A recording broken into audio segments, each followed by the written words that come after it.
বন্ধুরা, আজকে আমি তোমাদের সাথে ডিম কষা শেয়ার করছি। কোনো মশলা আমি বেটে দেবো না, সব মশলা গোটা দেবো। আমি এগুলো ভাজা দেখাতে পারলাম না, আমার ক্যামেরাটা অফ হয়ে গেছিলো। আমি পেঁয়াজ কুচিয়ে নিয়েছি, কড়াইতে তেল বসিয়ে দিয়েছি।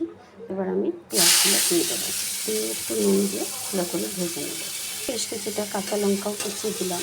তোমরা কোথাও যাবে তাড়াহুড়ো, মশলা বাটার সময় নেই, এরকম তাড়াহুড়ো করে পেঁয়াজ কুচিয়ে কাঁচা লঙ্কা চিড়ে তোমরা এরকম মাখা মাখা ঝোল করে ধুয়ে কোথাও যেতে পারো। হাফ চামচি মতন আদা কুচি দিয়ে দিলাম।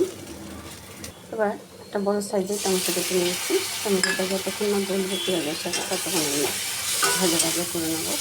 এবার আমি হলুদ গুঁড়ো দিয়ে দিলাম, আর কোনো মশলা আমি গুঁড়ো দিব না। মশলাটা কষানো হয়ে গেছে, তেল ছেড়ে দিয়েছে। এবার আমি ডিম আর আলুটা দিয়ে দেবো।